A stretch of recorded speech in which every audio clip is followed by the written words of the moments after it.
आज आप लोग कथा श्रवण करने के लिए बैठे हो। आज कौन सा दिन है मालूम है आपको? कौन सा वार है? मंगलवार। और आपको सूचना हो, सारी दुनिया में आज के दिन से सावन के महीने में मंगला गौरी व्रत प्रारंभ हो जाता है। अच्छा अच्छा, तो मंगला गौरी व्रत आज से प्रारंभ हो जाता है और कई माताएं उस मंगला गौरी व्रत को करती हैं। मंगला गौरी व्रत का मतलब क्या है कि आज के दिन तुम संसार का मनुष्य जब अशोक सुंदरी वाले स्थान पर थोड़ा सा कुंकू चंदन लगाकर, हल्दी लगाकर एक बेलपत्री समर्पित करता है और हृदय से अपने मन में मंगल कार्यों का विचार करता है, मेरे बेटे का विवाह हो जाए, मेरी बेटी का विवाह हो जाए, मेरी बहू को संतान हो जाए, मेरे बेटी के यहाँ संतान हो जाए, मेरा कोई मकान बन जाए, मेरे घर में कोई मंगल सुकून हो जाए, मेरे घर में मंगल आनंद हो जाए। जब आज के दिन वो मंगल गौरी व्रत के दिन, आज के दिन जो विचार करता है, जो सोचता है, जो अशोक सुंदरी वाले स्थान पर कंकु चंदन हल्दी रखकर एक बेलपत्र समर्पित करता है और उसके मंगल कार्य आज से प्रारंभ होना चालू हो जाते हैं। मंगला गौरी व्रत का प्रमाण ही यही है कि वो मंगल करना प्रारंभ कर दे। भगवान शिव जिनकी पुनीत पावन शिव महापुराण की कथा संपूर्ण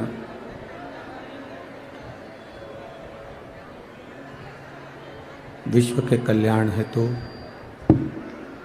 बाबा देवाधिदेव महादेव की कृपा से श्रवण करने का सौभाग्य प्राप्त हुआ है।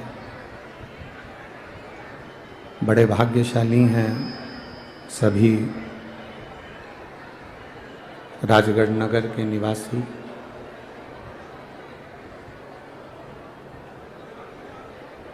जिन्होंने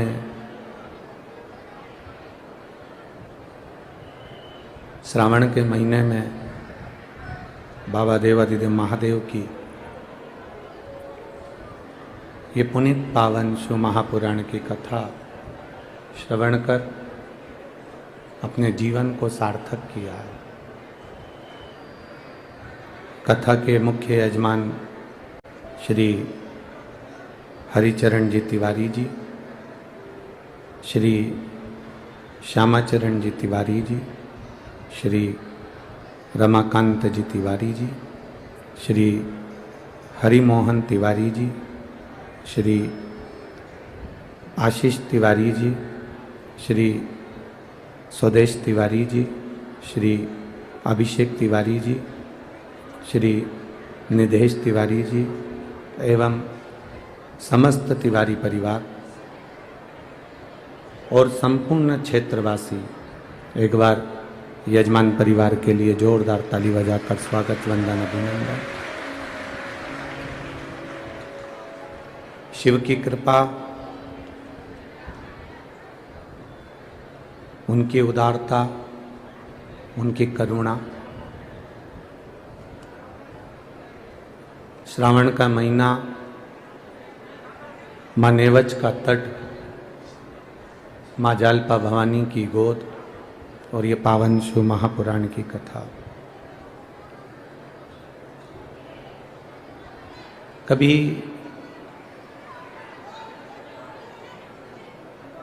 अपने पुण्य का स्मरण जरूर करिएगा कि कोई ना कोई पुण्य हमारे जीवन का ऐसा हुआ है जिस पुण्य के बल पर श्रावण के महीने में शिव महापुराण की कथा को श्रवण करने का सौभाग्य मिला है। भक्ति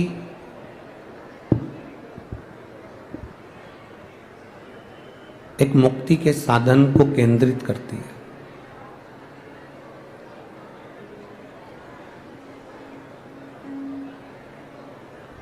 भक्ति करने वाले को मुक्ति ढूंढने के लिए नहीं जाना पड़ता।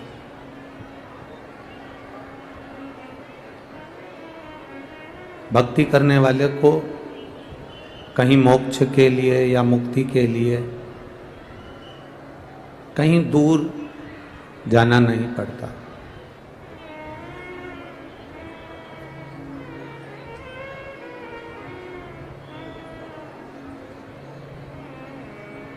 भक्ति करने वाला जहां बैठकर भगवान की भक्ति करता है, जहां बैठकर भगवान का स्मरण करता है, जहां बैठकर भगवत नाम का जाप करता है, मुक्ति उसके पीछे पीछे आ जाती है। हमने पहले भी कथाओं में कहा कि आपको शिव को ढूंढने नहीं जाना,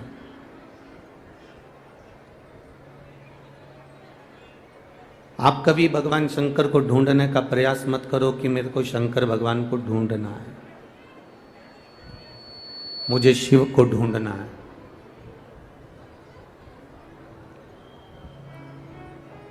शंकर भगवान को ढूंढने का प्रयास हमें नहीं करना, हमें शिव को नहीं ढूंढना। हमें तो इतना करना है कि जहां हम रहें, अपने घर में, परिवार में, कुटुंब में, नगर में, गांव में, शहर में, जहां हम रहें, जहां पर हम हैं, वहां शिव की भक्ति करें। जब हम शंकर भगवान की भक्ति करते हैं, भजन करते हैं, कीर्तन करते हैं, शिव स्मरण करते हैं, शंकर भगवान के मंदिर में जाकर एक लोटा जल समर्पित करते हैं, शिव मंदिर में झाड़ू लगा लेते हैं, पोछा लगा देते हैं, सफाई कर देते हैं, शिव महापुराण की कथा को हम श्रवण कर लेते हैं, तो आपको शिव को ढूंढने की जरूरत नहीं पड़ती। मेरा देवाधिदेव महादेव स्वयं आपको ढूंढ लेता है और आपको प्राप्त करने का प्रयास करता है।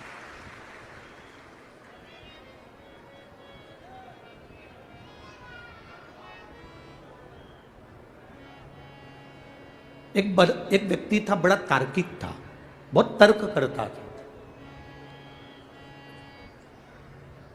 उसका काम था हर एक बात में तर्क करना, और खास तौर से सनातन धर्म में तर्क करना,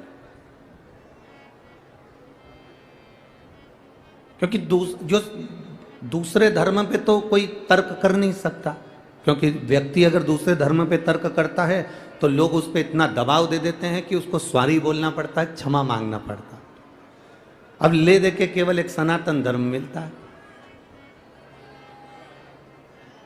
किधर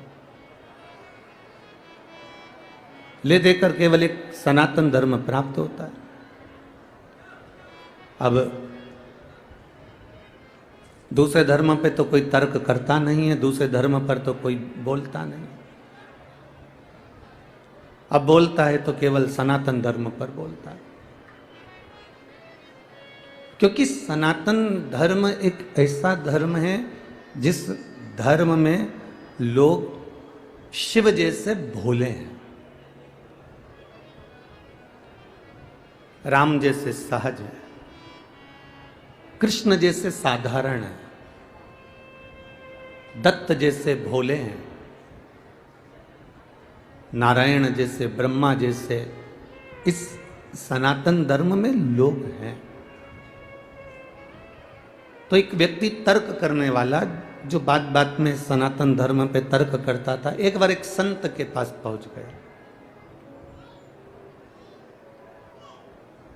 और एक संत के पास पहुंचा और संत से जाकर कहा, महाराज क्या है ये लोगों को बेवकूफ़ बनाने का काम करते रहते हो, इतने सारे लोगों को बिठा कर रखा है और सबके कह दिया तुमने कि ओम नमः शिवाय बोलो, नमः शिवाय बोलो, राम बोलो, कृष्ण बोलो, शिव बोलो, दत्त बोलो, ओम नमो भगवते वासुदेवाय बोलो, राम का नाम जपा रहे हो, कृष्ण का नाम जपा रहे हो। अरे लोगों से कहो जाओ अपने अपने घर पर, काहे को किसी को माला पकड़ा देते हो दिन भर राम राम राम राम जपने के लिए? क्यों किसी को माला पकड़ा देते हो जो तुम जपते रहते हो? इतने में संत तो संत थे और संत ने तुरंत कहा, अरे ओ गधे, अकल के अंधे, कामचोर, मूर्ख, चल निकल यहां से बाहर जा। अब जो संत ने कहा, इतने में तो ये तार्किक को क्रोध आ गया। और तार्किक को क्रोध आया और तार्किक ने क्रोध में आकर कहा, महाराज तुम्हारे शब्द मेरे दिल को चुभ गए, ये अच्छी बात नहीं है। तुमने जो बोला है ना वो मेरे दिल को लग गए, ये ठीक नहीं है।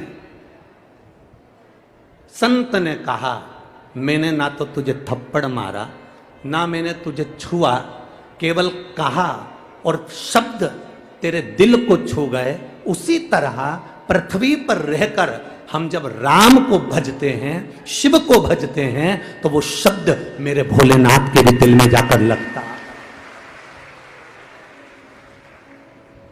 हमारा सनातन धर्म भगवान की भक्ति का एक तत्व का आनंद देने वाला, तर्क देने वाले बहुत मिलेंगे तुम्हें, 24 घंटे तर्क देंगे शंकर जी के मंदिर जाने से क्या होता है।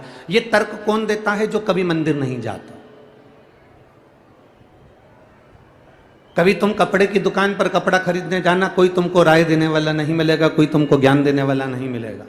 कभी तुम सुनार की दुकान पर सोना खरीदने जाना, कोई तुमको ज्ञान देने वाला नहीं मिलेगा। कभी किसी मॉल में शॉपिंग करने के लिए जाना, कभी कोई तुमको ज्ञान देने के लिए नहीं मिलेगा। तुम किसी दुकान पर से सामान लेने के लिए जाओ, कोई तुमसे नहीं कहेगा कि तू क्यों गई थी, किस लिए गई थी, मत जाया कर, दुकान क्यों जाती है, शॉपिंग मॉल क्यों जाती है, कपड़े की दुकान पे कपड़ा खरीदने क्यों जाते हो, सुनार की दुकान पर सोना खरीदने क्यों जाते हो, लोहार की दुकान पर लोहा खरीदने क्यों जाते हो, क्यों किराने की दुकान पर किराना खरीदने जाते हो। आज तक कोई व्यक्ति, तुम शॉपिंग करने जा रहे हो, तुम होटल में जा रहे हो, तुम फिल्म देखने जा रहे हो, तुम बाजार घूमने जा रहे हो, तुम शहर घूमने जा रहे हो, कोई व्यक्ति तुम्हें टोकने वाला नहीं मिलता। संसार में अगर टोकने वाले मिलते हैं तो केवल धर्म को टोकने वाले मिलते हैं कि तुम मंदिर क्यों जा रहे हो, तुम भगवान की कथा में क्यों जा रहे हो, तुम भगवत स्मरण क्यों कर रहे हो, तुम भगवत नाम जाप क्यों कर रहे हो, तुम भगवान का नाम क्यों ले रहे हो। शंकर जी को लोटा भर जल चढ़ाने से होगा क्या, शिव जी के मंदिर में बेलपत्र चढ़ाने से होगा क्या, शिव की स्तुति करने से होगा क्या। ये दुनिया के लोग केवल तर्क करने वाले मिलेंगे, जो कभी मंदिर नहीं जाते, जो कभी देवालय नहीं जाते, जो कभी शिवालय नहीं जाते।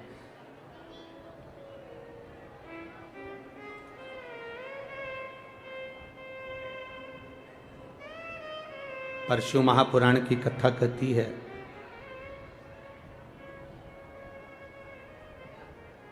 अगर अपने पैरों पर विश्वास है तो गैरों पर विश्वास करने की जरूरत नहीं पड़ती, क्योंकि अपने पैर ही अपने को मंजिल तक पहुंचा देते हैं। अपने पैरों पर, अपने कर्म पर, अपने परमात्मा पर अगर अपने को विश्वास है, मुझे मेरे राम पर विश्वास है, मुझे मेरे कृष्ण पर विश्वास है, मुझे मेरे शिव पर विश्वास है, मुझे अपने भगवान पर भरोसा है, तो दूसरे धर्म में जाने की जरूरत नहीं पड़ती। जब अपने पैरों पर विश्वास होता है तो गैरों के पास जाने की जरूरत नहीं पड़ती। अपना भरोसा दृढ़ करिए, अपना विश्वास पक्का करिए,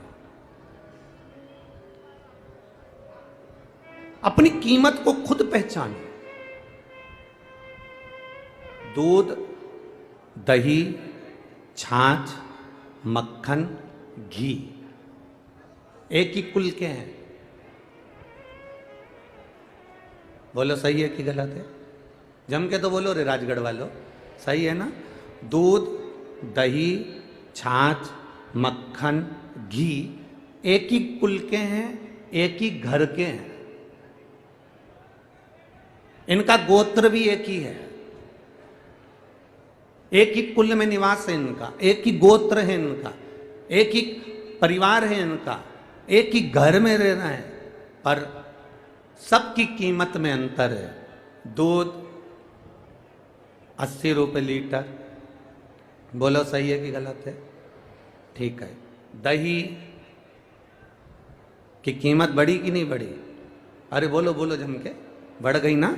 कम से कम अगर दूध 80 है तो दही 100, 125, 150 तो होगा।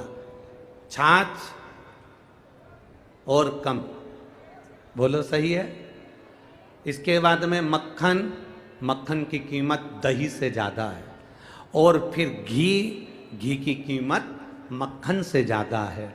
एक ही कुल में एक ही घर में एक ही गोत्र के हैं, दूध दही मक्खन छाछ शहद, ये सब एक ही घर के एक ही कुल के हैं, पर सबने अपनी अपनी कीमत बना रखी है। जो जितना अग्नि में तपता गया, जो जितना मथता गया, जो जितना खटास रहता गया, वो उतना कीमती बनता चले गया।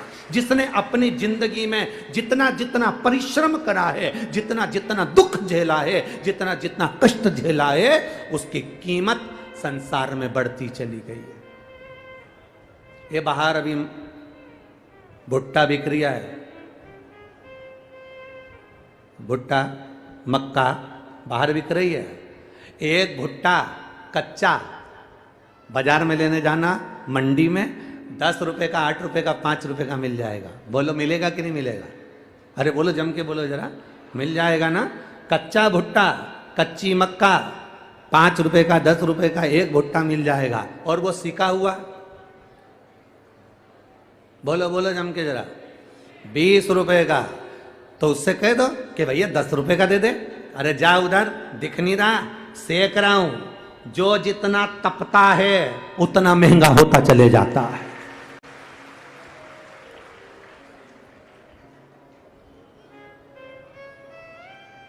कच्चे की कीमत कम है, पर पके हुए की कीमत ज्यादा है।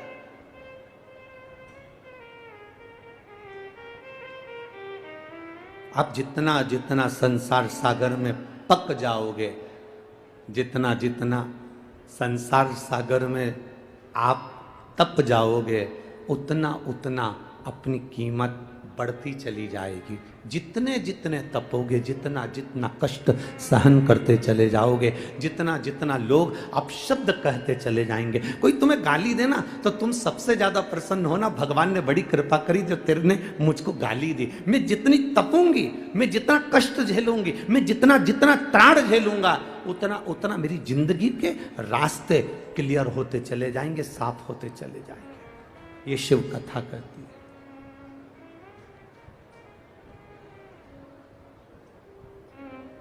मैंने तेरे ही भरोसे, ओ बाबा तेरे ही भरोसे, हवा बिच उड़ती जावांगी, बाबा डोर हंतो छड़ी नामे घटी जावांगी, भोले मेरे।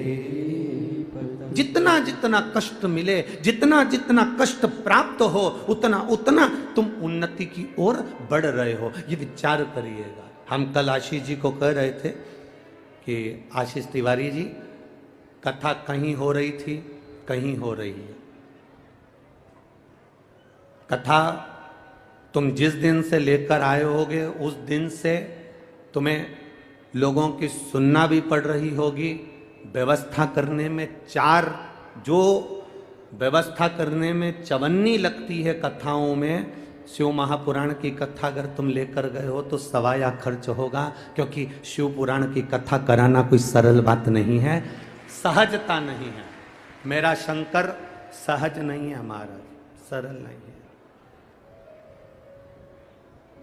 पर धन्यवाद दूंगा आशीष तिवारी जी को, जिन्होंने और जिनकी पूरी मित्र मंडली ने और पूरे राजगढ़ ने आज राजगढ़ के इतिहास को रच दिया, जो लाखों में भक्त यहाँ पहुँचे हुए। इतिहास, रोड पर देखो तो भक्त बैठे हुए हैं, पंडालों में देखो तो ये 1 2 3 4 और टेंट के दोनों पंडाल मिलाओ, बीच के तीनों पंडाल मिलाओ, 5 पंडाल एक जैसे, पांव रखने की जगह नहीं, इतने भरे, और पूरी रोड भरी हुई है। जिस रोड पर ट्रक चलते हैं, बस चलती है, वो रोडों पर लोग बैठे हुए।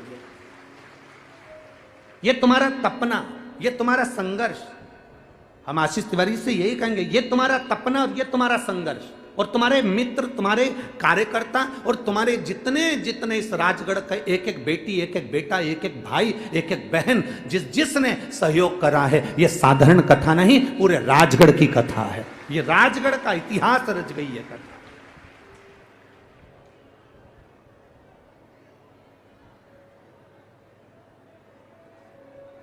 ये राजगढ़ का इतिहास रच रही है कथा। ये भीतर का बल है, आपके भक्ति का बल।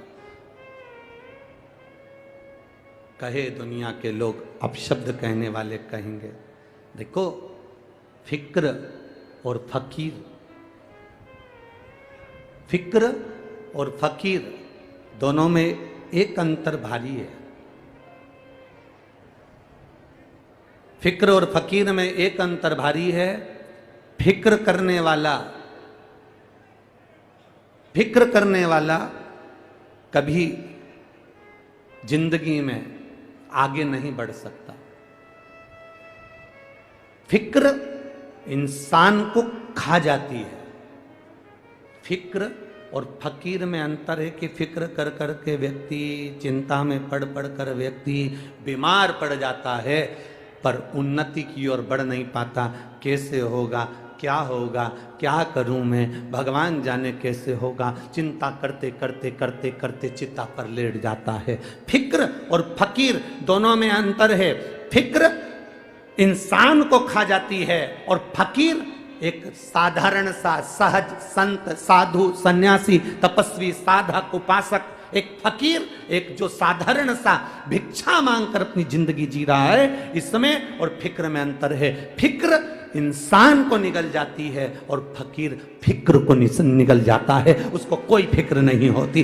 जो मिला पा लिया, जैसा मिला रह लिया, जैसा मिल गया पहन लिया, और भगवान की भक्ति में अपने जीवन को तार रहा है, भगवान की भक्ति में अपनी जिंदगी को निकाल रहा है। ये अपने जीवन का एक आनंद होना चाहिए।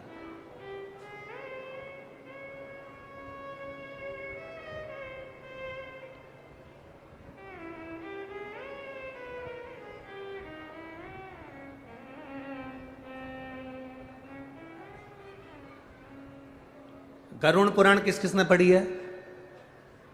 जम के जरा हाथ उठाइए जिसने कभी गरुड़ पुराण, जो पंडित जी बाजते हैं छोटी सी गरुड़ पुराण, वो नहीं, किसी के मरने पर बजती है वो नहीं, पूरी गरुड़ पुराण अगर कभी पढ़ी हो तो गरुड़ पुराण के अंतर्गत कभी मौका मिले तो पढ़िएगा, सुनिएगा।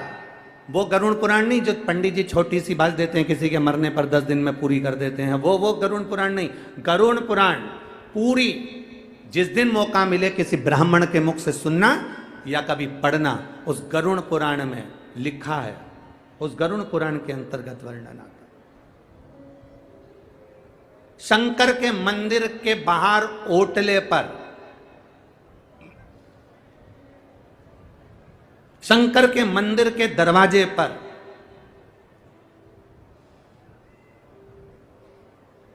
पीपल के वृक्ष के नीचे, बड़ वृक्ष के नीचे, आंवले के वृक्ष के नीचे, बेलपत्री के वृक्ष के नीचे और मंदिर के ओटले पर, मंदिर के दरवाजे पर, मंदिर के प्रांगण में अगर कोई वो हाथ में ऐसे ऐसे पीस पीस के वो पत्ता खेलते हैं ना, वो जिंदगी में अगर कोई वहां बैठकर कभी जुआ खेले या पत्ता खेले तो उसके 71 पीढ़ी को नरक से बाहर नहीं निकाला जाता, नरक में ही भुगताया जाता। उसकी 71 पीढ़ी नरक के अंदर पड़ी रहती है। वो कभी जिंदगी में चाहे कितना भी ब्राह्मण को भोजन करा ले, चाहे कितना भी वो पिंड दान कर ले, गया जी का दान करिया है, तर्पण करिया है, तिलांजलि दिया है, ब्रह्म कपाली करिया है, चाहे वो कितना भी अंतिम संस्कार कर दे और चाहे 12वां अच्छा करे चाहे 13वां अच्छा करे, कितना भी ब्राह्मण को जिमा ले, तो भी उसकी पीढ़ी तरती नहीं है। जो शंकर के मंदिर में बैठकर जुआ खेले या शंकर के मंदिर में बैठकर पत्ते खेले या पीपल के वृक्ष के नीचे, बड़ के वृक्ष के नीचे, आंवले के वृक्ष के नीचे, बेलपत्री के वृक्ष के नीचे या शंकर के मंदिर के प्रांगण में अगर बैठकर आप जिंदगी में कभी पत्ते खेल रहे हो, जुआ खेल रहे हो, तो उसकी 71 पीढ़ी कभी जिंदगी में नहीं तर सकती, उसके घर का कभी विकास नहीं हो सकता, वो जिंदगी भर पूरी जिंदगी रोते ही निकाल सकता। ये अब आज के जमाने में ग्रामीण क्षेत्र में जाकर अगर आप बोलोगे तो गांव के लोग हंसते हैं। हम निवेदन करना चाहेंगे, जिसका घर मंदिर के पास में होता है, जिसका घर तुम्हें लग रहा है कि तुम्हारे घर के पास में ये पीपल के पेड़ है और पीपल के पेड़ के नीचे लोग पत्ते खेलने बैठते हैं, तो फर्ज तुम्हारा बनता है, तुम पास में रहते हो, जैसे ही तुम्हें मालूम पड़े कि 4 बजे पत्ता खेलने आएंगे तो 3 बजे पूरे फर्श पे पानी ढोल दो, तुम पूरे फर्श पर पानी ढोल दो। एक काम तो तुम भी कर सकते हो ना। अच्छा, तुम्हें लग रहा है कि ये मंदिर के प्रांगण में पत्ते खेलेंगे, जुआ खेलेंगे, बस उसी समय पर तुम मटका भर के हंडा लेके जाओ और देवी जी आए ना जैसे गंगा मैया, ऐसी 2-3 बार उंडेल दो, दूसरी बार कहीं का बैठे का ही नहीं। थोड़ा सा हमें भी उसके परिवार का ध्यान रखना है, कहीं उसके परिवार वाले नरक तो नहीं भोगेंगे। थोड़ा सा पुण्य हमको भी उनको कमा कर देना है। इसलिए कभी जिंदगी में, कभी तुम्हारे क्षेत्र में, तुम्हारे ग्रामीण भाव में शंकर के मंदिर पर अगर कोई पत्ता खेले, जुआ खेले, समझ वो 71 पीढ़ी को बर्बाद कर रहा है। 71 पीढ़ी कहां डूबे हम हमारे शास्त्रों को नहीं पढ़ते। हम तो केवल एक व्यक्ति ने करा उसको देखकर दूसरा चालू हो जाता है, दूसरे ने करा तीसरा देखकर चालू हो जाता है। हम अपने कर्म का भोग, ये मानव का शरीर मिला है 83,99,999 योनियां काटने के बाद ये 84 लाख भी योनि ये मनुष्य की देह मिली है, ये मानव का शरीर मिला है। इस मानव के शरीर को हम पहचाने तो, हमारे वेद और पुराण को हम जाने तो, हमारे शास्त्र को हम पहचाने तो।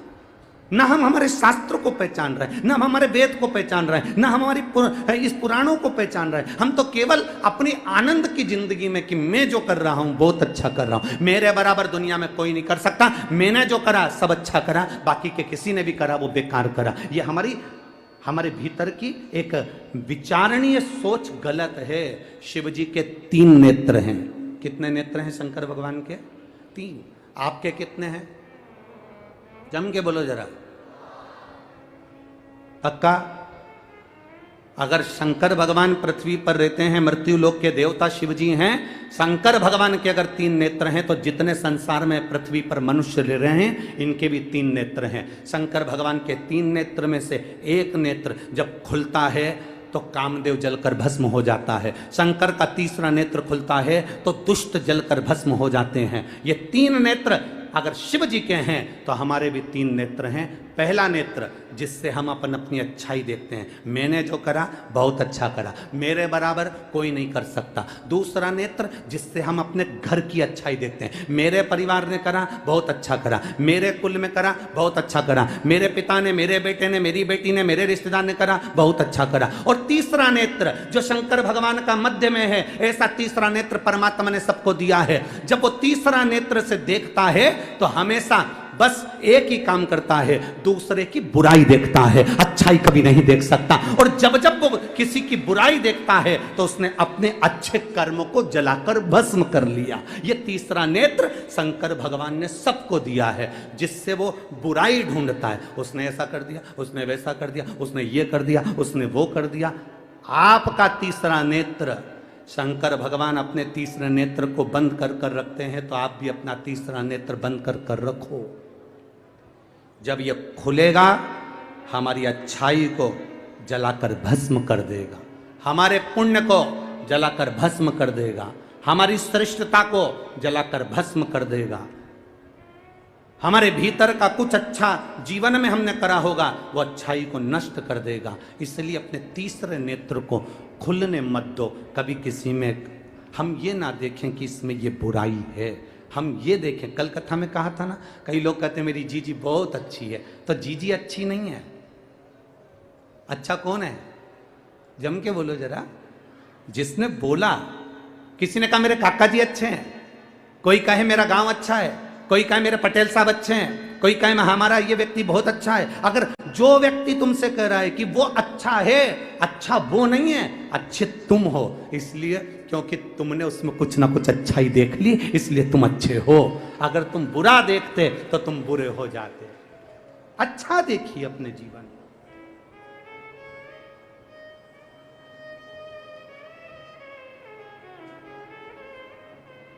शंभु शरणे पड़े मांगू घड़ी रे घड़ी, दुख का दया करी ने दर्शन। ये हमारे ऊपर है, हम अच्छा देख रहे हैं बुरा देख रहे हैं। ये हमारे ऊपर है हम कैसा कर्म कर रहे हैं। हमारे ऊपर है हम क्या ग्रहण कर रहे हैं।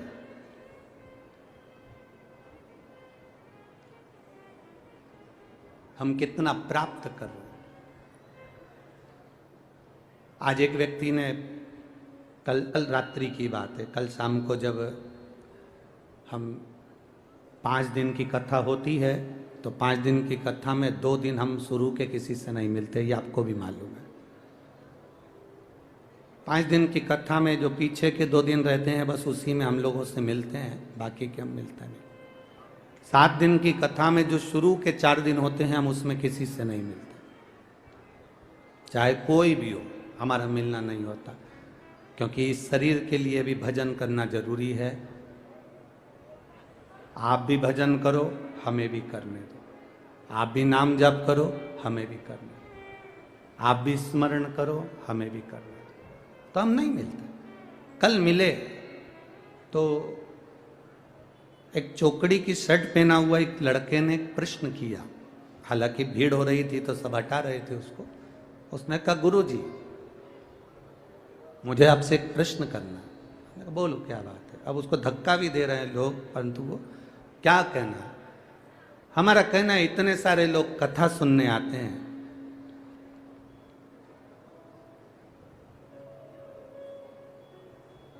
क्या सब कथा को अपने अंदर उतार लेते हैं? क्या सब शिव महापुराण की कथा को अपने भीतर उतार लेते हैं? क्या सब शंकर की भक्ति को अपने अंदर उतार लेते हैं? हमने उस बच्चे से उस समय तो नहीं कहा, पर वो बच्चा अगर यहां बैठा हो तो अवश्य सुनना। 2 बातें अपनी जिंदगी में उतारिएगा। एक, शक्कर को रेत के ढेर में डाल दो और रेत में उस शक्कर को मिला दो। चींटी जो होती है ना वो रेत को नहीं लेती, किसको लेती है? जम के बोलो जरा। शक्कर को ले लेती है, चीनी को ले लेती है। चींटी चीनी को, शक्कर के कण को उठा लेती है। रेत में मिली हुई शक्कर चींटी केवल शक्कर को उठाती है। उसी तरह जो शंकर के भक्त होते हैं चींटी की तरह होते हैं, वो शिव की कथा को उठा लेते हैं। वो राम नाम, कृष्ण नाम, शिव नाम को उठा लेते हैं, वो धारण करते हैं। और दूसरा, अपने भीतर उतारिएगा, पानी का जो हंडा होता है, मटका होता है, घघरा होता है, वो नल के नीचे सीधा लगाओ चाहे उल्टा लगाओ। सीधा लगाया तो भर जाएगा और उल्टा लगाया तो नल के नीचे जब तक रखा है तब तक वो ठंडा बना रहेगा। उसी तरह कथा आपके अंदर प्रवेश कर रही कि नहीं कर रही, आप कथा को अपने अंदर भर रहे कि नहीं भर रहे, कुछ अच्छा ग्रहण कर रहे कि नहीं कर रहे, कोई बात नहीं। पर कथा के पंडाल में अगर आप पहुंचे हो, अगर आप सीधे खड़े हो तो कथा अंदर प्रवेश कर जाएगी, अंदर चली जाएगी। और अगर उल्टे खड़े हो, कथा नहीं भी जाएगी। कम से कम 3 घंटा तुम झूठ तो नहीं बोलोगे, कपट तो नहीं करोगे, बेईमानी तो नहीं करोगे। आप खुद अनुभव करो कि 3 घंटे कथा में पहुंचने के बाद मोबाइल बंद हो जाता है। 3 घंटे कथा में पहुंचने के बाद तुम फालतू की बात नहीं करते। 3 घंटा कथा में पहुंचने के बाद तुम्हारा फालतू लड़ाई नहीं होती, झगड़ा नहीं होता, विवाद नहीं होता, तुम किसी को गाली नहीं देते। 24 घंटा गाली देने वाला भी कथा के 3 घंटे मुंह से गाली नहीं निकाल सकता, क्योंकि वो बैठा है, किसको देगा? कोई झगड़ा करेगा फालतू का? तो 3 घंटे कम से कम तुम मौन हो, 3 घंटे कम से कम तुम अपशब्द नहीं कर रहे, 3 घंटे तुम्हारे मुंह से गलत विचार नहीं आ रहे, 3 घंटे तुम कुछ गलत नहीं कर रहे। तो ये सोचो कि नल के नीचे मटका रखा है, कम से कम ठंडा है, बस इतना ही काफी है। जितनी देर बैठे उतना भजन काफी है तुम्हारे लिए। वो अंदर प्रवेश करे ना करे, कथा अंदर जाए ना जाए। कोई तुमसे पूछे इतनी भीड़ हो रही है, लोग रोडों पर बैठे हुए हैं, 5 पंडाल भरे पड़े हैं, सब जगह भीड़ भीड़, कहाँ जाए तू? नहीं, मैं तो जाऊं। क्या करेगी वहां जाके? टीवी पे सुन ले। नहीं, मैं तो जाऊं। नल के नीचे मटका रखा है, वो सीधा हो चाहे उल्टा, सीधा है तो भरा जाएगा, उल्टा है तो ठंडा रह जाएगा। उतनी देर उसको शीतलता मिलेगी। शीतलता मिली कि मेरे महादेव को मिलने में देरी नहीं लगेगी, वो मिल जाएगा, मेरा शंभू मिल जाएगा।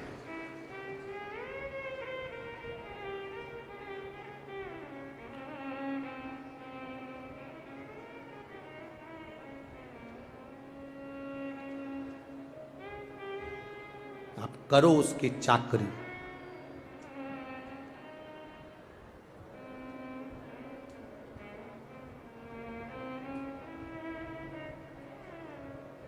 आप करो शंकर का गुणगान।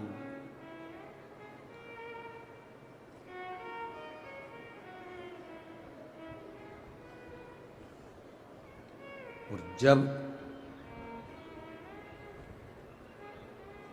आप शिव की भक्ति में रमते हो,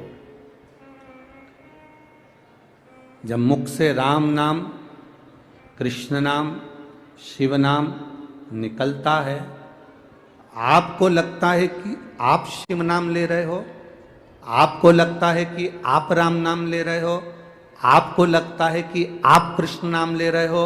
नहीं, राम मेरे कृष्ण, मेरे राम, मेरे शिव आपको याद करते हैं, तब हमारे मुंह से राम कृष्ण और शिव निकलता है, निकल ही नहीं सकता। क्या है ये इतना इतना आप लोग बैठकर जपते रहते हो, श्री शिवाय। बोलो बोलो, जम के बोलो जरा, श्री शिवाय नमस्तु, श्री शिवाय, श्री शिवाय, श्री शिवाय, श्री शिवाय, श्री शिवाय। ये जप रहे हो आप, नमः शिवाय बोल रहे हो आप, ओम नमः शिवाय बोल रहे हो आप, राम नाम ले रहे हो आप, कृष्ण नाम ले रहे हो आप। ये है क्या?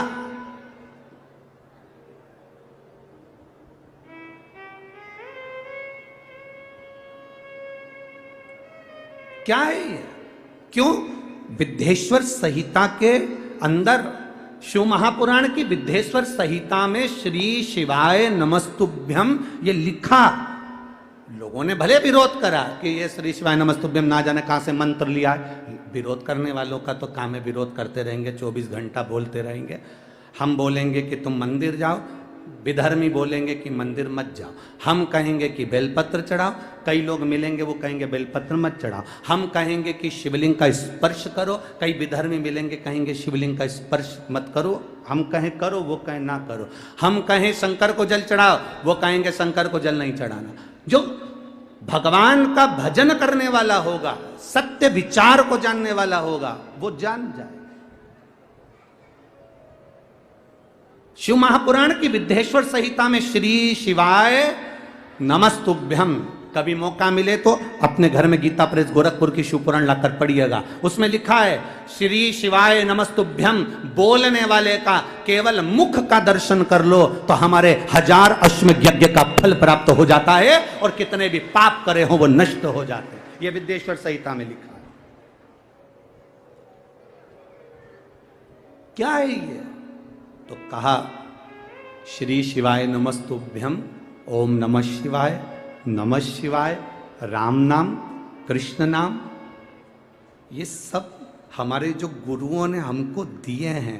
वेद व्यास जी ने, तुलसीदास जी ने, वाल्मीकि बाबा ने जो हमको दिए हैं, ये मंत्र साधारण नहीं है। ये हमारे को भगवान का मोबाइल नंबर दे दिया है कि बस इस नंबर को दबाना, भगवान से बात हो जाएगी। इसको पढ़ लो, इसका स्मरण कर लो। जब जब हम मुख से नमः शिवाय कहते हैं, जब जब हम मुख से श्री शिवाय नमस्तुभ्यम कहते हैं, जब जब हम मुख से ओम नमः शिवाय कहते हैं, जब जब हम मुख से राम नाम कहते हैं, जब हम मुख से भगवान कृष्ण का नाम लेते हैं, तब यह अंदाजा लगाना कि आप भगवान को मोबाइल डायल कर रहे हो, उसका नंबर लगा रहे हो, और तुम जपते जाओ जपते जाओ जपते जाओ। जब तुम्हारा फोन कोई नहीं उठाता तो तुम लगाते जाओ लगाते जाओ लगाते जाओ, वो उठाएगा, जरूर जरूर उठाएगा।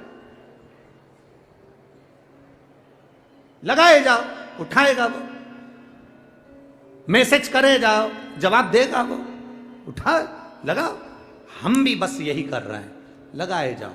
श्री शिवाय नमस्तु। राम नाम, कृष्ण नाम, शिव नाम जप रहे हैं, जपते जाओ, जपते जाओ, जपते जाओ, जपते जाओ। कभी तो डायल होगा, और एक बार अगर उसने उठा लिया तो हमारा कल्याण निश्चित तो होगा। ये निश्चितता है, ये निश्चित है।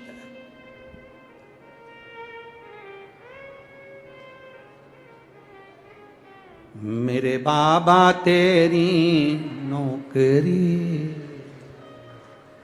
सबसे बढ़िया है, सबसे बढ़िया। तेरे दरवाजे की चाकरी सबसे बढ़िया है। ये अपने ऊपर। जब से तेरा गुलाम हो गया, तब से मेरा भी नाम हो गया। जब से तेरा गुलाम हो गया, तब से मेरा भी वरना वो कात क्या थी मेरी, सबसे बढ़िया है, सबसे खरी। भोले बाबा तेरी नौकरी सबसे बढ़िया है, सबसे खरी। भोले बाबा तेरी नौकरी, आओ से दोनों हाथों से, बढ़िया है, सबसे खरी। मेरे बाबा तेरी नौकरी सबसे बढ़िया है, सबसे खरी। मेरे बाबा तेरी नौकरी सबसे बढ़िया है, सबसे खरी। सबसे बढ़िया है, सबसे खरी। मेरे भोले तेरी नौकरी सबसे बढ़िया है, सबसे खरी। मेरे बाबा तेरी नौकरी हो सबसे बढ़िया है, सबसे खरी। मेरे बाबा तेरी नौकरी सबसे बढ़िया है, सबसे खरी। मेरे बाबा तेरी नौकरी हो भोले बाबा तेरी नौकरी सबसे बढ़िया है, सबसे खरी।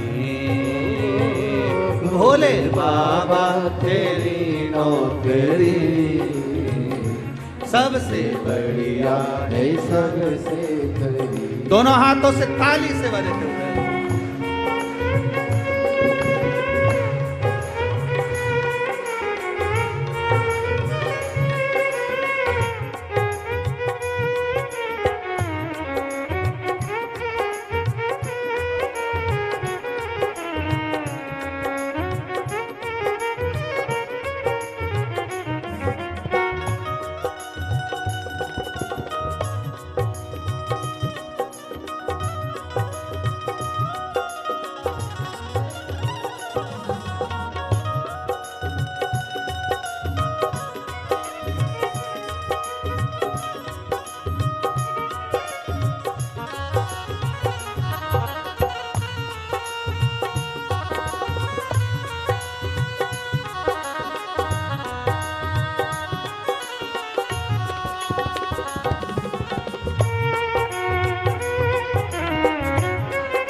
तेरा गुलाम हो गया, तब से मेरा भी नाम हो गया। जब से तेरा गुलाम हो गया, मेरे बाबा, तब से मेरा भी नाम हो गया हो। जब से तेरा गुलाम हो गया, तब से मेरा भी नाम हो गया। जब से तेरा गुलाम हो गया, तब से मेरा ही नाम हो गया। वरना औकात क्या थी मेरी, वरना औकात क्या थी मेरी। सबसे बढ़िया है सबसे करीम, भोले बाबा तेरी नौकरी। सबसे बढ़िया है सबसे करीब, मेरे बाबा तेरी नौकरी। सबसे बढ़िया है सबसे करीब, मेरे बाबा तेरी नौकरी। जय हो। सबसे बढ़िया है सबसे करीब।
मेरी किस्मत का जब गुल खिला,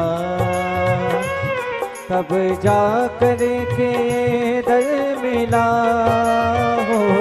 मेरी किस्मत का जब गुल खिला,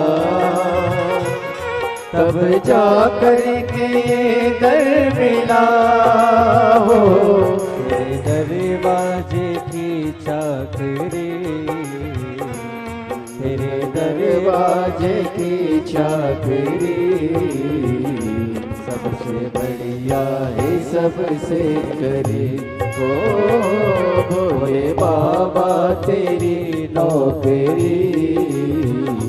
सबसे बढ़िया है सबसे करीब, सबसे बढ़िया है सबसे करीब, मेरे बाबा तेरी नौकरी।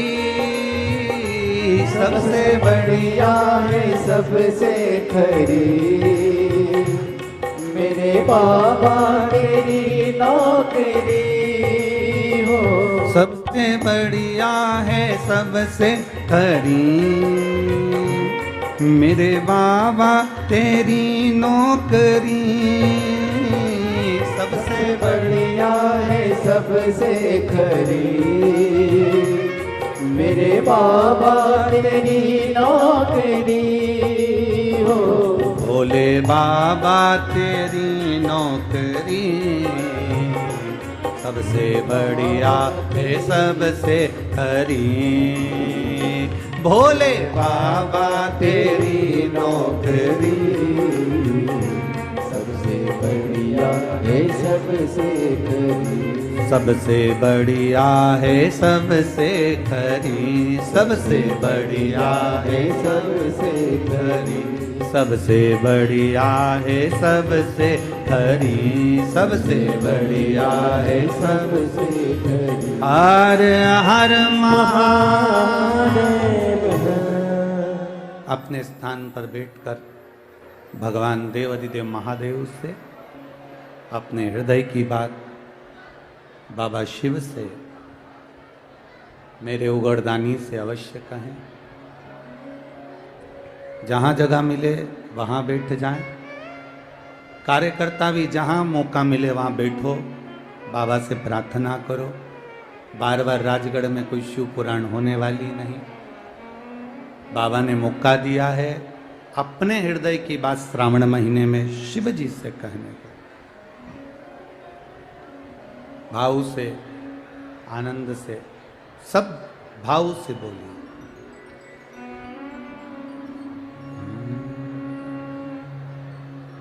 श्री शिवाय नमस्तुभ्यं। श्री शिवाय नमस्तुभ्यं। श्री शिवाय नमस्तुभ्यं। श्री शिवाय नमस्तुभ्यं। श्री शिवाय नमस्तुभ्यं।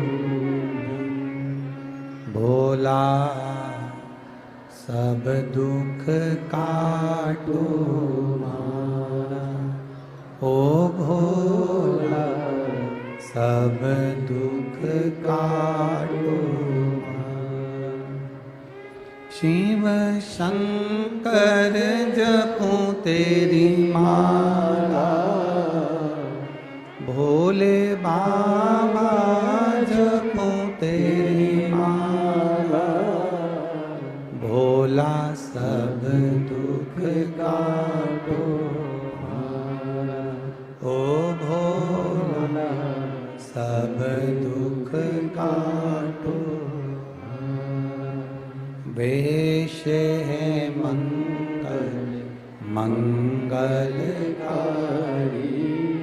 वेश है मंगल मंगलकारी।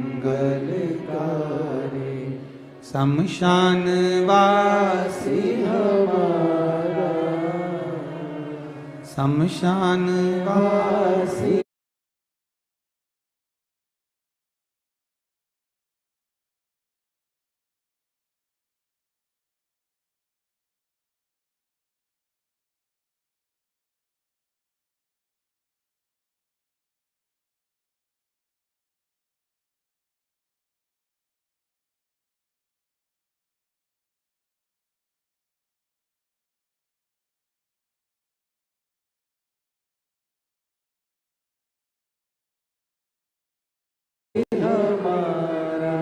ओ भोला सब दुख काटो मारा, ओ भोला सब दुख काटो मारा। शिव कथा कहती है, थोड़ा तप गए, बाबा ने हाथ पकड़ लिया। मां पार्वती मैया कितना तप करी, कितनी साधना करी है मां। एक गुफा में प्रवेश कर कर तप करना, साधना करना। और पार्वती मैया बाल्यावस्था में शिव जी के सिवाय कुछ नहीं चाहती, कुछ नहीं। जिसने देवाधिदेव महादेव को मांगा है, उसको दूसरे कुछ मांगने की जरूरत नहीं। जिसने शिव को मांग लिया, जिसने बाबा देवाधिदेव महादेव को मांग लिया, जिसने शंकर को अपना बना लिया, जिसने शिव को अपना बनाया है, फिर उसको कुछ मांगने की, कुछ पाने की जरूरत नहीं। बस शिव अपना हो जाए।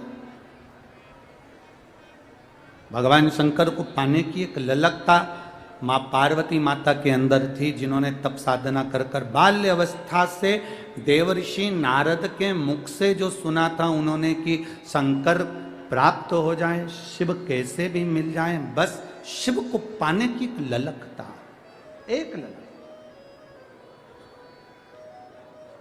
पाया।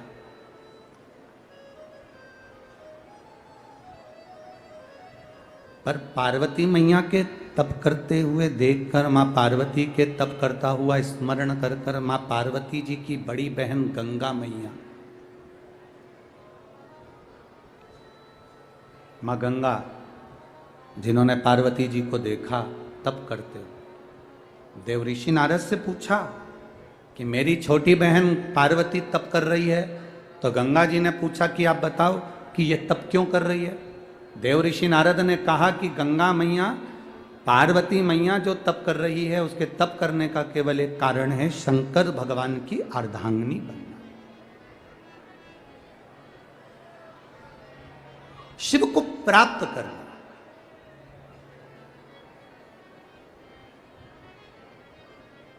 शिव को अपना बनाना। गंगा मैया ने कहा कि हम तप करने से, साधना करने से, शिवलिंग का पूजन करने से, पार्थिव पूजन करने से क्या बाबा देवाधिदेव महादेव हमें अर्धांगिनी के रूप में स्वीकार कर लेंगे। गंगा मैया से देवऋषि नारद ने कहा पार्वती मैया तप कर रही है तो अवश्य प्राप्त होंगे, क्यों नहीं होंगे। गंगा मैया ने पार्वती मैया जैसा तप प्रारंभ किया।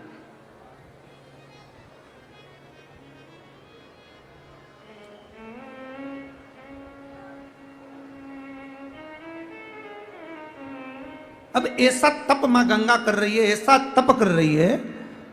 तेज शिव महापुराण की कथा राजगढ़ को चल रही है। तेज शिव महापुराण की कथा, जब तप प्रारंभ हुआ गंगा मैया का, जब तप बढ़ा गंगा मैया का, पार्वती जी के पास सूचना पहुंच गई, मां जगजननी के पास खबर पहुंची कि पार्वती, तुम्हारी जो बड़ी बहन है गंगा, वो गंगा शंकर की आराधना कर रही है और उसकी आराधना करने का जो तरीका है बिल्कुल तुम्हारे जैसा है। तुम जैसे आराधना कर रही हो वैसे ही गंगा आराधना कर रही है। अच्छा, पार्वती जी ने विचार करा कि शिवजी या तो मुझे अर्धांगिनी बनाएंगे या गंगा को अर्धांगिनी बनाएंगे। अब दोनों का तप बड़ा है तो करा क्या जाए।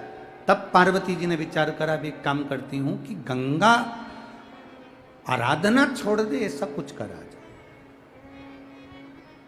आज पार्वती जी एक वृक्ष के नीचे खड़ी हैं और उन्होंने अपनी सहेली से कहा, सुनो सखी, मैंने संतों के मुंह से सुना है जब कोई संत निकल कर जाते हैं और उन संत पर अगर भरा हुआ पानी का लोटा डाल दिया जाए तो संत प्रसन्न हो जाते हैं। अब ये पार्वती जी ने जो शब्द कहा, गंगा जी को अंदाजा नहीं लगा कि पार्वती मेरी आराधना को तोड़ना चाहती है। गंगा जी ने कान लगाकर वो शब्द सुन लिया। शिव महापुराण की कथा कहती है, जब दो बहनें आपस में बात कर रही हो, पति पत्नी आपस में बात कर रहे हो, सास ससुर आपस में बात कर रहे हो, भाई भाई आपस में बात कर रहे हो, देवरानी जेठानी आपस में बात कर रही हो, या कोई आपस में चर्चा कर रहे हो, बात कर रहे हो, शिव पुराण की कथा कथी कभी अपने को कान लगाकर नहीं सुन, कभी कान लगाकर नहीं सुन। कभी कभी कान लगाकर सुना हुआ भी गड़बड़ हो जाता है। कक्षा 8वीं का पेपर था, बच्चे एक के पीछे एक बैठे थे, लिखने को आ गया कक्षा 8वीं के पेपर में, दिल्ली की सबसे बड़ी मीनार का नाम लिखो, पेपर में लिखने को आया। आगे वाले ने उस पेपर में लिख दिया दिल्ली में कुतुब मीनार है, पर पीछे जो बैठा था उसने आगे वाले का नकल करने के चक्कर में देखकर लिख दिया दिल्ली में कुतिया बीमार है। अब क्या याद उसको नहीं था? याद तो उसको भी था, उसके भी स्मरण में था कि दिल्ली में बड़ी मीनार कुतुब मीनार है, पर आगे वाले का देखने के चक्कर में गड़बड़ हो गया। कभी कभी हम जब कान लगाकर सुनते हैं तो गड़बड़ हो जाता है। ये तो पार्वती मैया ने अपनी सखी से, सहेली से एक हास्य व्यंग में कहा था कि संत पर पानी डाल दिया जाए तो वो प्रसन्न होकर वर दे देते हैं, पर गंगा ने उसको धारण कर लिया और संतों की टोली जब निकल कर गई, गंगा मैया ने एक लोटा जल भरकर संत पर फेंका। जैसे ही संतों पर फेंका, संतों ने क्रोध कर दिया और क्रोध कर कर संत बस क्रोध करे और क्रोध कर कर संतों ने श्राप दे दिया, हे गंगा, तो हिमालय राज की बेटी होकर, बड़ी पुत्री होकर तूने हम संतों का अपमान करा है गंगा। हम तुमको यहीं पर श्रापित करते हैं गंगा। हम तुम्हें वचन देते हैं गंगा कि तुम अब स्त्री का स्वरूप छोड़कर जल के स्वरूप में बहोगी। अब तुम स्त्री नहीं, जल के वेग में बहोगी। गंगा की आंख में से जल बहने लगा।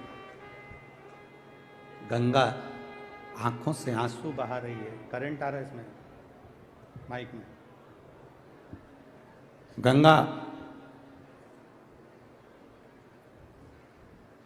उसी समय पर गंगा की आंख में अश्रु आया, और गंगा की आंख में जब अश्रु आया,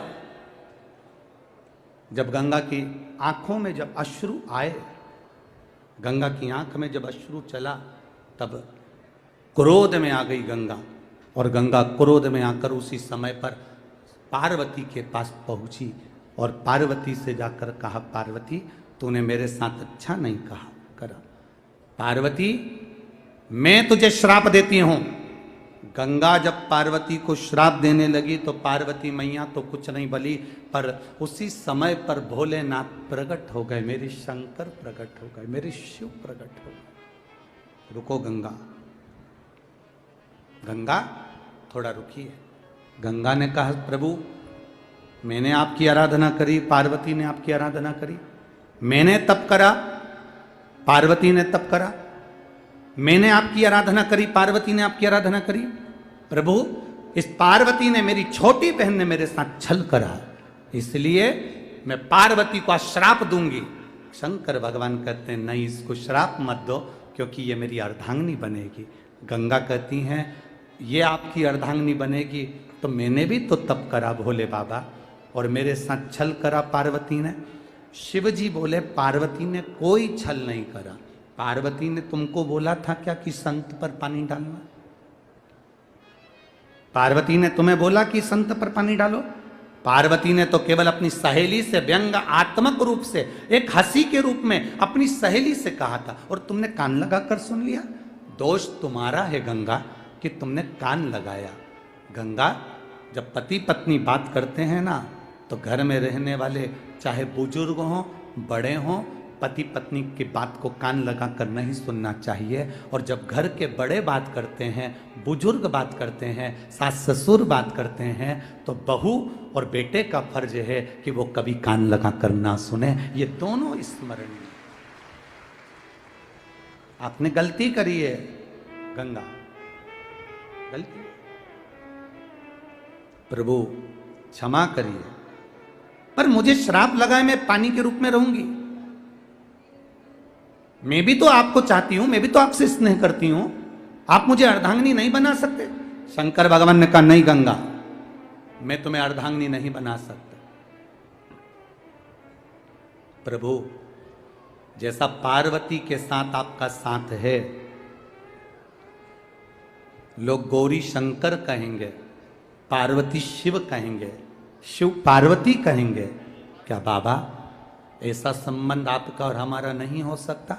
भगवान शंकर ने कहा गंगा तू चिंता मत कर,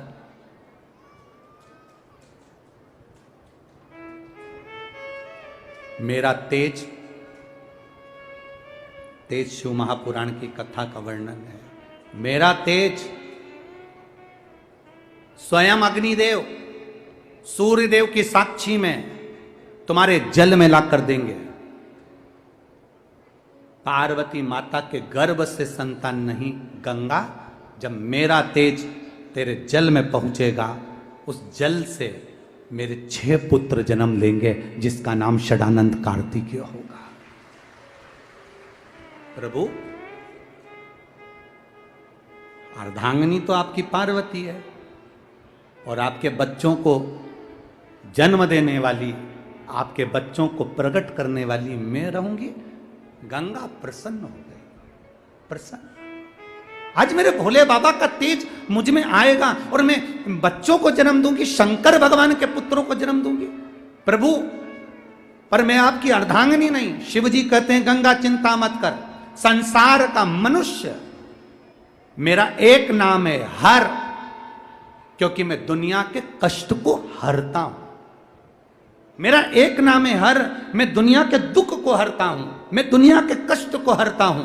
दुनिया का कोई व्यक्ति कहीं पर भी बैठकर हर हर गंगे जब कहेगा तो उसने कोटि पुण्य कमा लिए होंगे, ऐसा फल उसको प्राप्त होगा।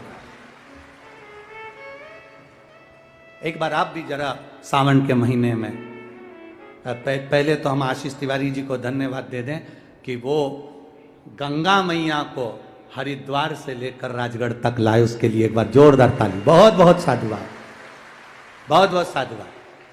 और पूरे राजगढ़ की माताओं को यह सौभाग्य प्राप्त हुआ कि कलश यात्रा में, कलश में गंगा जल, और वो गंगा जल आप देवादिदेव महादेव को चढ़ाई, ये पूरे राजगढ़ को सौभाग्य प्राप्त हुआ। बहुत बहुत साधुवाद महाराज, बहुत बहुत साधुवाद।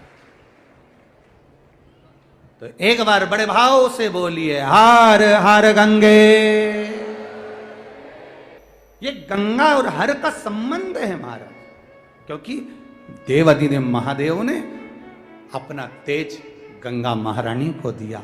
गंगा जी की जल की धार से अब देखिए, माता पार्वती जी के तन से तो उपटन से केवल एक पुत्र हुए। क्या नाम था उनका? जम के बोलो जरा। गणेश। कोई पूछ रहा था पार्वती जी कौन सा उपटन लगाती थी, तो हमने पूछा क्यों? नहीं, हम पूछ रहे हैं वो बेसन मिला के लगाती थी क्या, कि आटा वाला लगाती थी? अब एक बात अच्छे से सुन लो, पार्वती जी ना तो बेसन का उपटन लगाती थी, ना आटे का उपटन लगाती थी, ना चंदन का उपटन लगाती थी। माता पार्वती जी तो जो गाय होती है, गाय का जो गोबर होता है, उस गोबर का उपटन माता पार्वती जी अपने तन पर लगाती थी। गाय के गोबर का उपटन माता पार्वती जी ने अपने शरीर पर लगाया, इसलिए पार्वती जी के तन से जो गोबर को उतारा गया, गाय के गोबर का जो उपटन उतारा गया, उसका जो पुतला बना, उसको गोबर गणेश कहा गया। कौन सा गणेश है? ये सबसे पहला गणेश है, गोबर गणेश। सबसे पहला पुतला बना था गणेश जी का, तो गाय के गोबर से बना था। इसलिए हमारे गांव की माताएं आज भी शादी ब्याहों में पीतल की मूर्ति मंडप में नहीं रखे, पूजन में नहीं रखे, वो दौड़ के जाए ने गाय का गोबर उठाई के न उनकी सूंड मूंड बना के न मटका पे न तुरंत हंडे पे रख दे और कह दे महाराज जी चालू करो सत्यनारायण की कथा। महाराज जी बोले गणेश जी रखा तो गोबर का,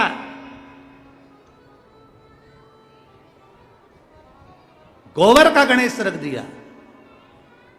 पार्वती जी ने जो उपटन, तो पार्वती जी के इस शरीर से तो केवल एक पुत्र हुए, पर गंगा जी के जल से 6 पुत्र।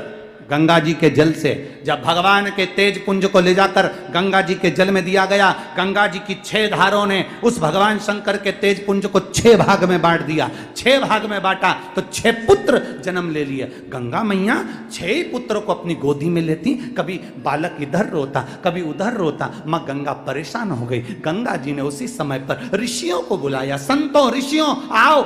7 ऋषि आ गए, 7 ऋषि आए और ऋषियों ने आकर पूछा गंगा जी क्या बात है, बधाई आपको 6 पुत्र होने की। गंगा मैया के पुत्र होने की तो बधाई जाने दो, परंतु इन 6 को संभालूं कैसे, अकेली, और औलाद कितनी? बोलो बोलो जम के बोलो जरा। 6। अब करूं तो करूं क्या? तो गंगा जी ने कहा ऋषियों अपनी अपनी अर्धांगिनियों को भेजो। तब ऋषियों की पत्नी आ गई जिनका नाम था कृतिका।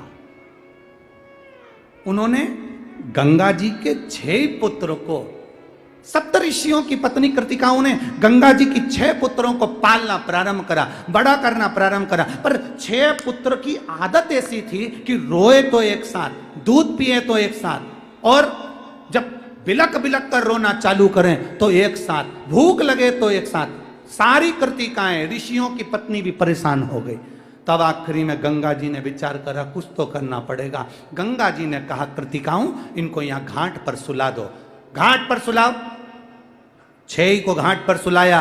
गंगा जी ने अपने हाथ में जल लिया।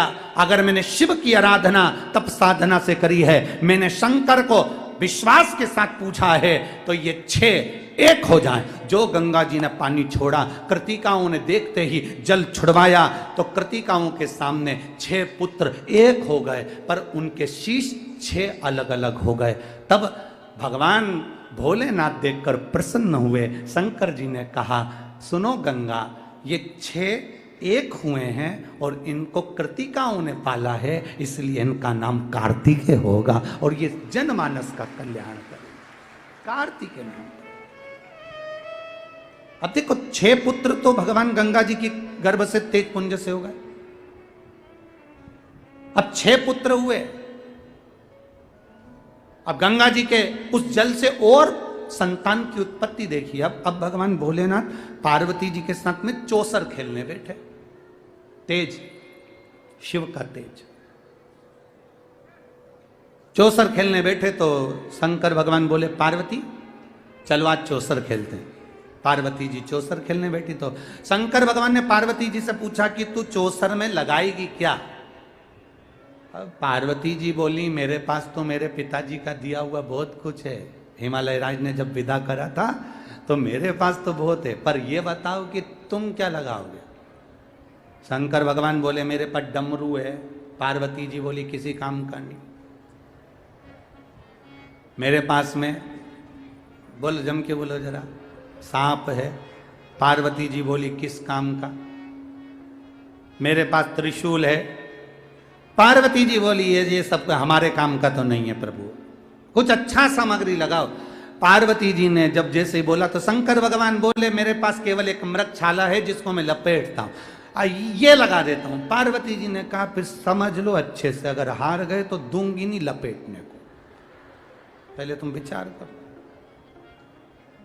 फिर मत कहना हमसे कि हम कर्पूर गौरम कर्णावतारम हो गए। भगवान शंकर बोले पहले तो मैं हारने वाला नहीं हूं, ये पक्का है। चलो खेलो चौसर। जो मां पार्वती ने चौसर खेलना प्रारंभ करा और जो मां पार्वती चौसर खेली, खेलते खेलते खेलते खेलते शंकर भगवान का डमरू, त्रिशूल और सांप सब ले लिया। अब बचा था मृगछाला।